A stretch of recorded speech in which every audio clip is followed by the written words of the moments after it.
Welcome to the Jack Mountain Bushcraft Podcast, episode 88.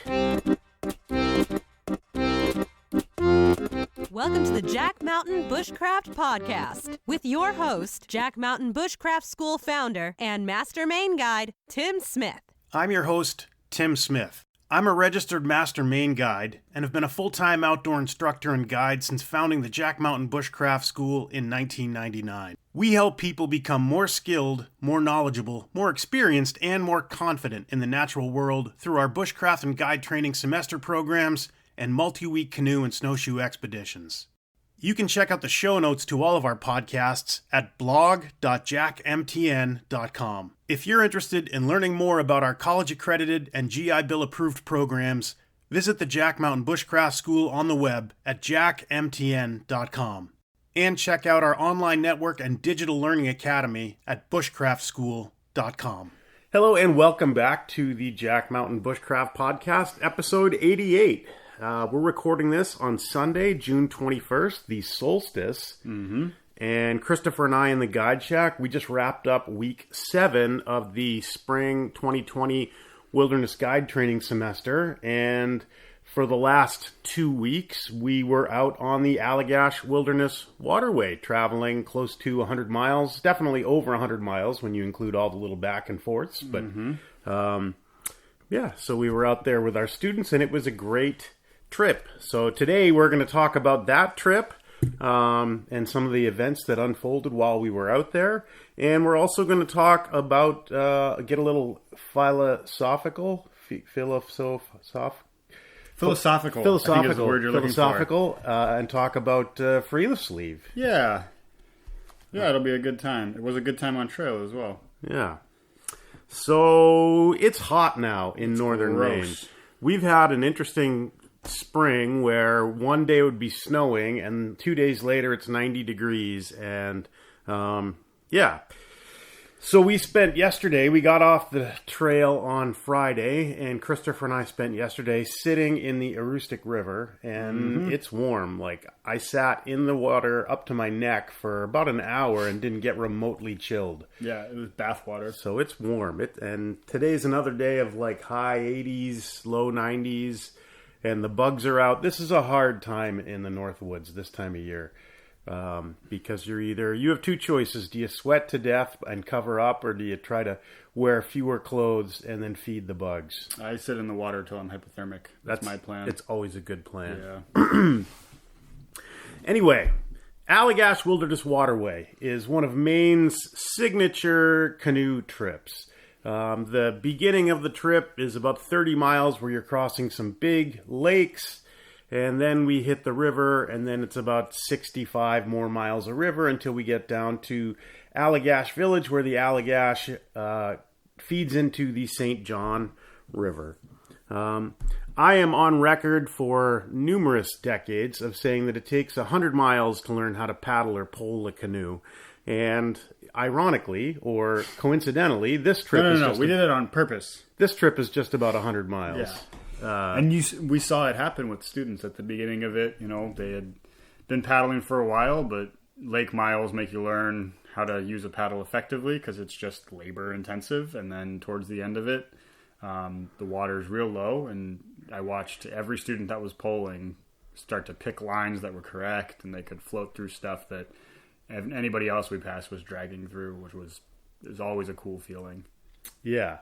And these guys met a guy named Norm L'Italian. I want to talk about that at the end of the trip. Okay, yeah. Got a little bit of a narrative going on. Oh, I see. Yeah, so we put in at Chamberlain Bridge on Chamberlain Lake, which separates Chamberlain Lake from Telos Lake. And we paddled the first day, wicked headwind.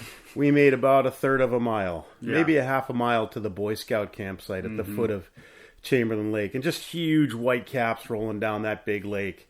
So we said, hey, okay, we're going to make camp. And then we got into some of our camp protocols and made a plan to get up early the next morning to make some miles, because Chamberlain is one of those lakes where I've been trapped there for 4 days in the same spot, you know, when the winds come up, because it's aligned to the prevailing wind. So I've seen 4-foot high waves there.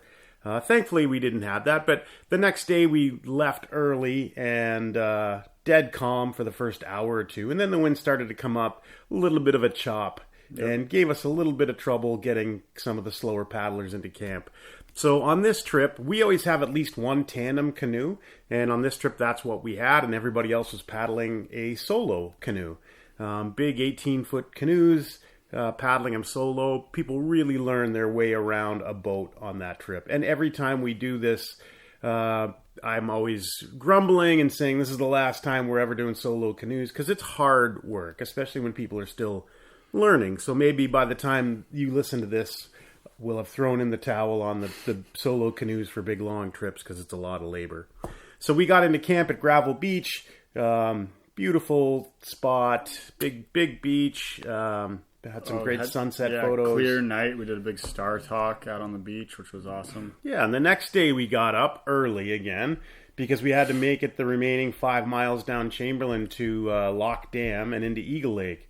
So we got up, and probably about an hour into our paddling, we started to get a light tailwind from behind us, which was a nice change, right? Yeah, huge benefit for sure. Blue skies and tailwinds don't suck. No. So we got to the dam, we carried our stuff around the dam, we looked at they rebuilt the lock dam since the last time I was there a year ago, maybe a year and a half ago. So the dam is all new, and there's more water going down Martin Stream on the way to Eagle Lake now as a result. But we hobnobbed around. We went over and checked out the cabin there that Dorothy Boone Kidney, who wrote the book Away From It All, lived in. And then we got out onto Eagle Lake. And by the time we got to Eagle Lake, there was a pretty good breeze blowing, right? It was a ridiculous tailwind. It was, but it was sort of, we were kind of paddling across it. Yeah. So it wasn't a straight tailwind for that first section. Right. And, some people struggled a bit there. But then when we turned, it was a straight up tailwind coming from directly behind us. So we stopped for lunch, Thoreau Island at the Thoreau campsite. There's a spring there. The spring was dry. The spring was not flowing. It was a shame, which became a kind of a trend for us. And after lunch, we said, we'll paddle on down Eagle Lake because we got this big tailwind. Let's take advantage of it. So we got out there, and then, there were probably 2.5, 3 foot waves, probably a 20 mile an hour wind. But it was just pushing us the direction we wanted to go. So we said, let's just keep going. Fatigue is a great teacher, I think, when you're out paddling. Just because as you get tired, you try to refine your paddling stroke to the point where you're not putting in unnecessary muscular action into things that aren't moving you forward. Yeah, and having the tailwind, all the fatigue is coming from just keeping the boat straight. Yeah. We had one student who was a little lightly loaded in his boat, and the front of it was acting like a sail, and every time I looked behind him, it looked like a submarine coming up out of the water because he was popping up so high above the waves. It was like Evel Knievel riding down the lake pretty funny. On a motorcycle doing a wheelie the whole way. Next to it, one of the other students is a bigger guy and had stood up and used himself as a sail, and eventually it got so choppy we had to tell him to sit down because he was going to go over. So, we decided because we had that big tailwind, let's just push on through Eagle Lake and get over to Churchill Lake. So that's what we did. But not without mishap. We had a student break a paddle that they had made just as we were going under the Johns Bridge into Churchill Lake. Paddle snapped. So that was unfortunate. Yeah, it was a tricky thing. It had already been a long day. People were tired, and we still had a little ways to go. I think what did we do? Close to 20 miles that day just because of the tailwind. It's great to have those days. They allow us to have like layovers and pretty spots and let people work on projects. But towards the end of them, people start to get a little worn out. Yeah, so it was people were definitely exhausted at the end of that day. But we got to spend a couple of nights at one of my favorite spots on the waterway at Schofield Point on Churchill Lake, and it's just stunningly beautiful spot with huge pine trees. And there was one time when we were all standing around the fire there, and a giant bald eagle just circled like 4 times, literally right in front of the campsite, and then he swooped down and caught a fish like right there. He didn't even really catch it. He just lazily grabbed it. It was pretty good. It was pretty awesome.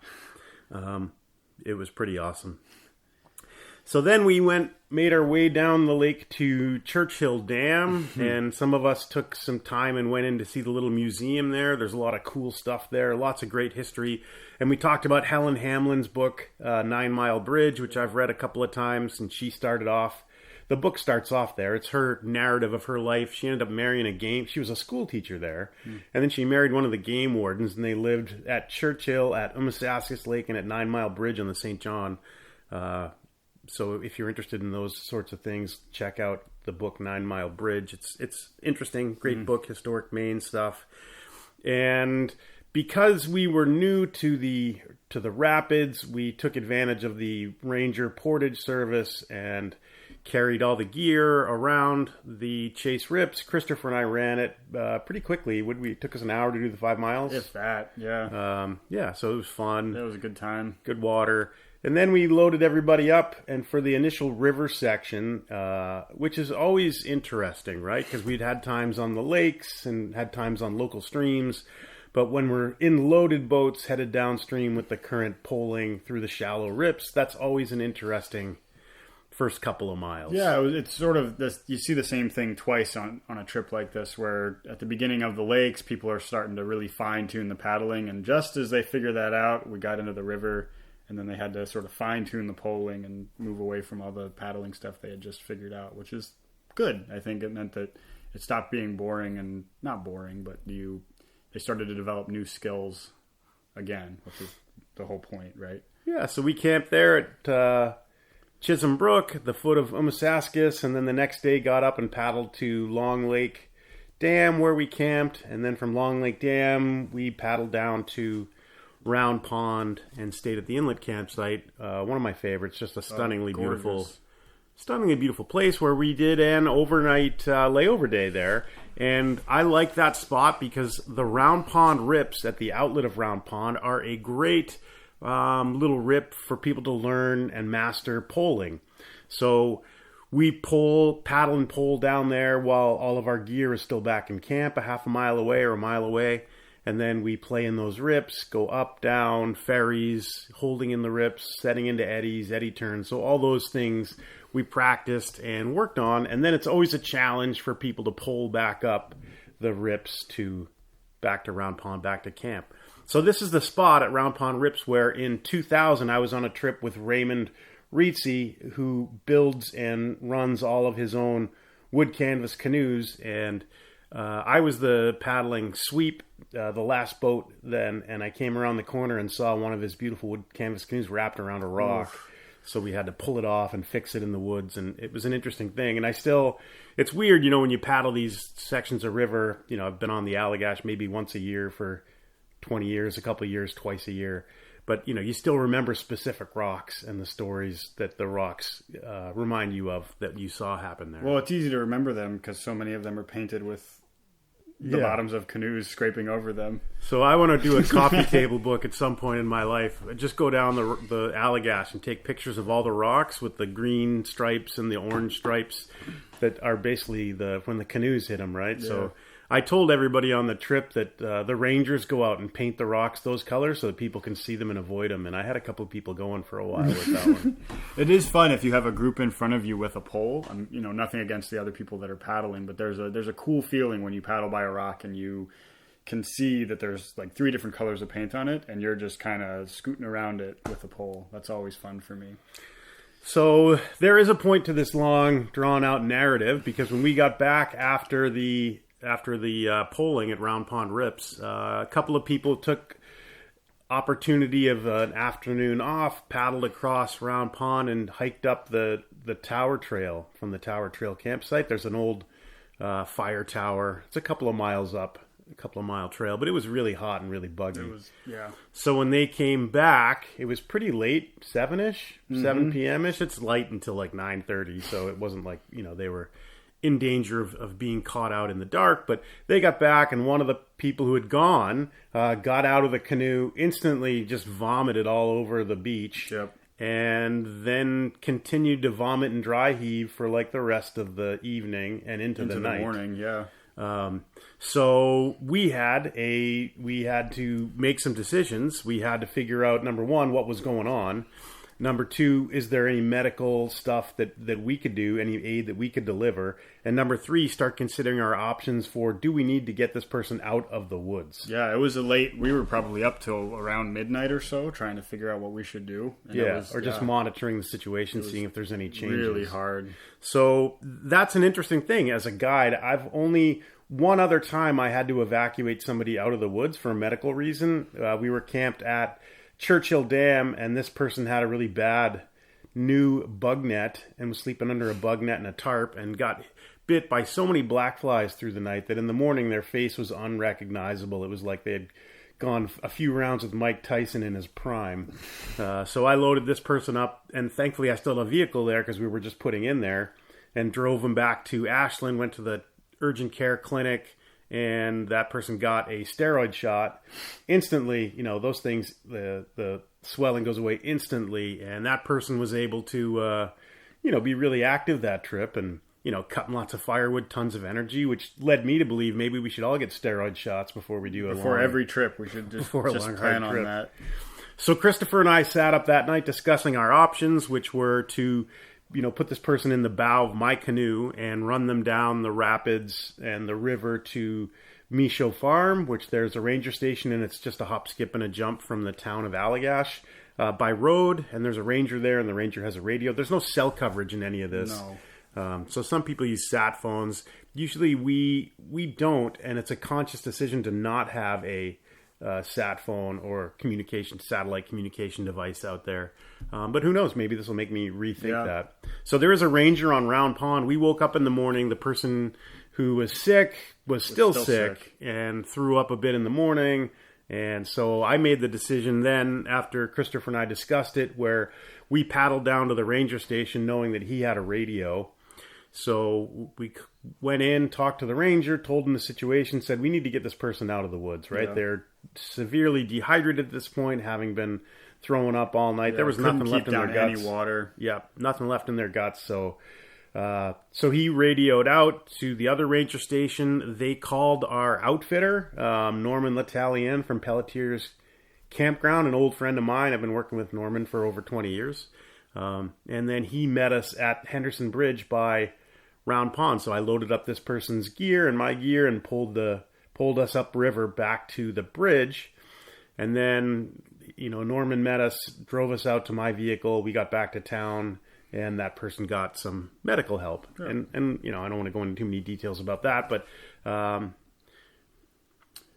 it was interesting, and it's always dodgy. You're always second guessing yourself. Something we do as part of our guide training, and I think we had done it like the day before. The day before, we had talked about like lost person, emergency situation, emergency, catastrophic scenario, like medical emergency, things like that. What do you do? And we've sort of got like a basically a flow chart of here's what you need to do, and then you have to make hard decisions. Yeah. So I will always tell you that, say if we go out on a trip, if you're listening to this and you came on a guided trip with us and somebody on the guided trip swung an axe or froze their toes or something bad happened medically, the way that it works is essentially then the trip is over and we're trying to get that person out of the woods and to some medical help so that to make the best of the situation. Yeah. We were super fortunate that the ranger was, a 5-minute paddle to his place from where we were. Yeah. That was a lucky thing for us.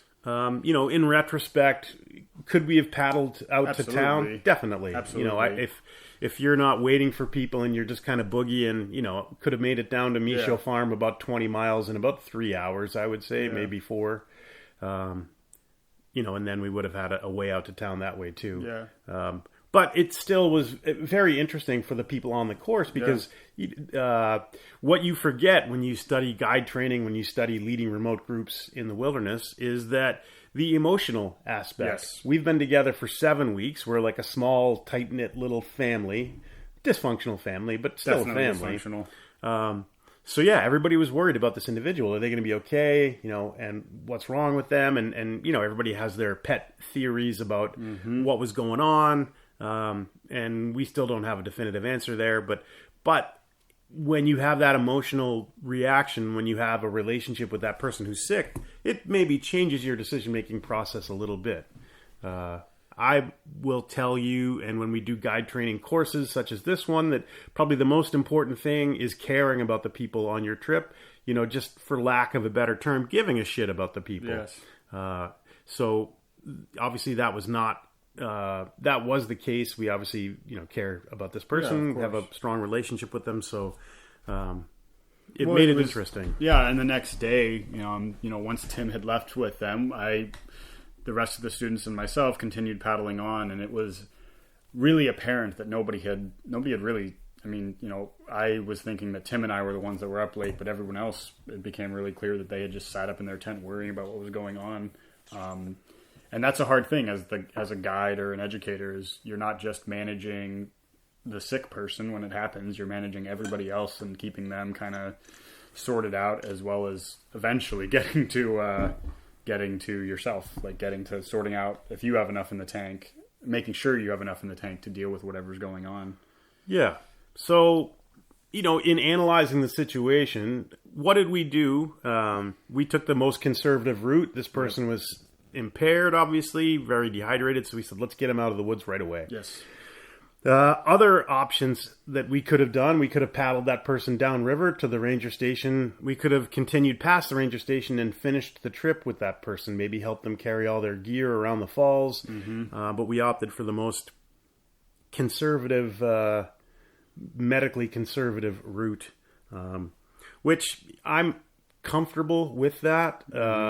If I had been guiding the trip by myself, if Christopher had been guiding the trip by himself, then you have a whole bunch of other questions that you need to answer. So it's always great to have a two guides on a trip, because then it gave us the flexibility to be able to, number one, evacuate that person, but also not negatively impact the rest of the trip for the other participants. Yeah. So what happened after that? So my trip was basically over 2 days early.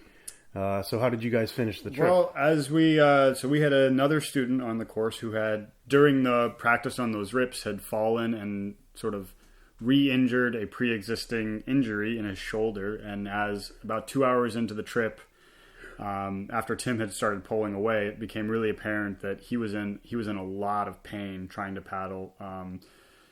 It was essentially just steering, and even that was hurting him a lot. And we started to get towards Michel Farm, and he started fading in and out mentally just from the pain. And so we put him in another boat and had another student walk his boat down to Michel Farm. And luckily, by the time we got him there, just stopping paddling, he started to kind of come back around, and we got a little food and water into him, and he was okay, and luckily was able to finish the trip. But in that moment, it was again, we were just lucky we were so close to the other ranger station, because I was, it was just me.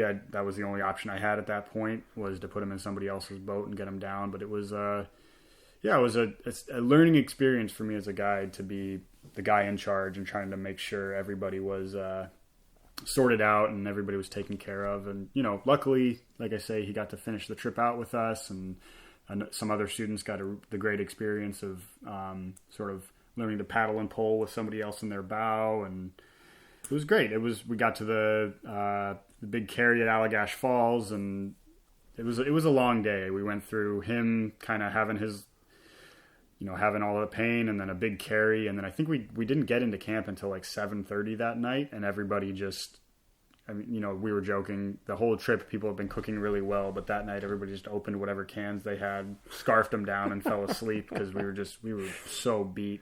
Yeah, that was our long day. I think we did 15 miles without a tailwind, and we left a canoe. Yes. At the ranger station. Yep. So then when I drove back up to Allagash to get everybody, I had to drive into Michel Farm and pick up that extra boat. And again, really lucky that we were in a place where we could do that, because that would have been a tricky situation to figure out otherwise. Never had to do that before. 21, 22 years of doing river trips in Maine, that having to leave a boat, but it's a good option. I mean, in the past, I have had to tow a boat when someone got hurt. Yeah. So I put them in my bow, and then I towed their canoe, which was another option. Yeah. But because the ranger station's right there, no big deal. Well, I had started to rig it up to tow it, and then one of the students got a little bit ahead of me and just said, "It's right there," and it was maybe 300 yards around a corner. Oh yeah.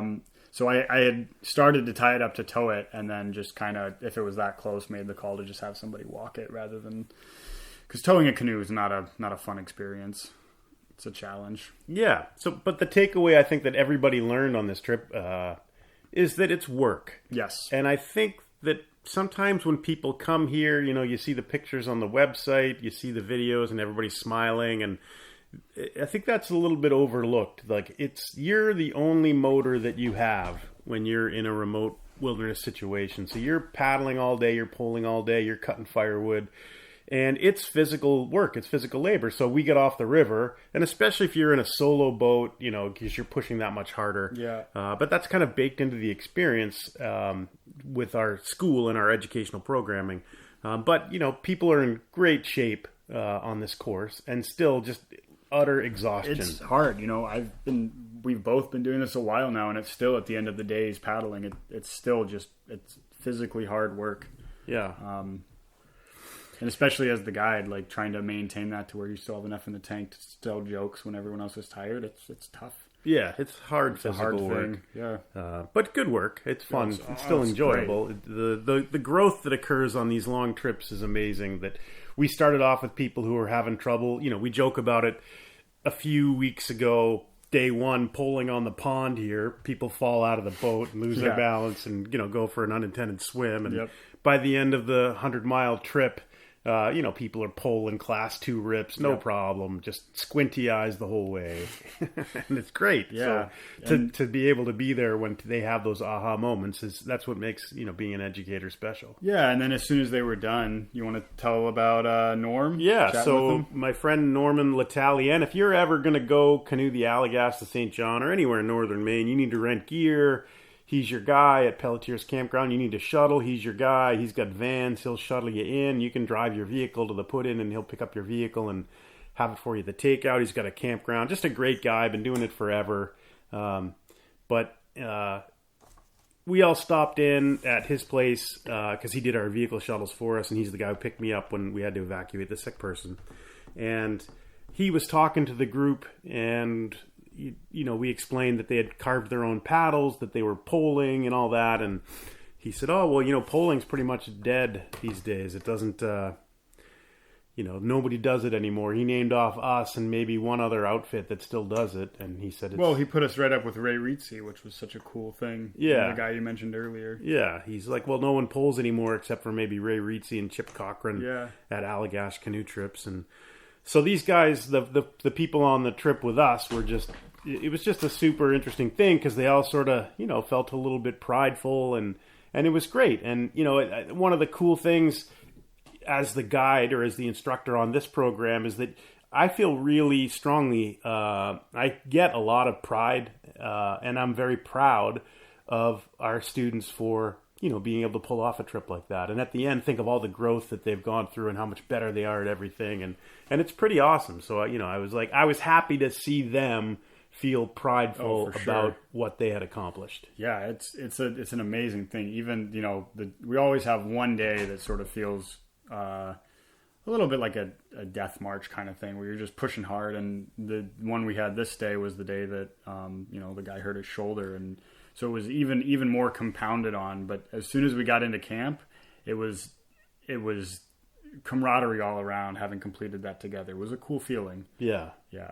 Teams are made strong and fast in the woods. You talk about team building and, some of the sort of contrived exercises that corporate trainers will go through to help build team mentality and stuff. But, the anthropological model of building a team is still it's not been bettered. No. Put people in a tough situation together. Yeah, where they need to work together. Bonds. You separate them from the big group. So we're in the wilderness as a small group. That's part's done. Yep. Check that box. Have them work towards a common goal that is very difficult to achieve without people coming together as a group. Check that box. And then make it long enough and hard enough where it's going to take, you're going to put blood, sweat, and tears into it. Check that box. So then as a result, we are, at this point in the course, 2 weeks to go. It's a very tight group as a result. Yeah, 100%. So, 2 weeks to go on the spring wilderness guide training semester. Yeah, so what do we have left? We're going to do a whole bunch of practical exams this week, like axemanship testing, wet weather fire testing, navigation testing. So a lot of the testing stuff that we do is all going to take place. Yeah, and just kind of floating around, helping people finish up loose end project. Bow drill is all sort of outstanding for some people, and then we turn them loose for solos. Yeah, and then we'll take off to a remote spot in the North Main woods where we'll go do solos for a couple of nights. 2 nights, 3 nights, 2 nights, 3 days, 2 nights. 2 nights, 3 days. Yeah. Every couple of years we change that up. Yeah. With the length of it. But yeah, and then we come back from that and essentially the course is over at that point. Turn them loose for therapy. So, yeah. Well, maybe let's record the Free Lift Sleeve as a separate podcast. Yeah, We've kind of been talking for a while here. Yeah, I agree. So, let's wrap this one up. So if you've enjoyed listening to this, please leave us a review or share it with somebody or do what you do. You know the drill. Yep. And yeah, thanks for listening, and we'll hit you up again soon. Yep. See you later. Bye.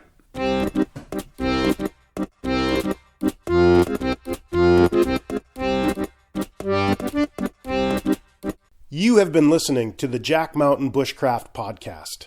For more information on our professional wilderness guide training programs that are college accredited and GI Bill approved, visit us on the web at jackmtn.com.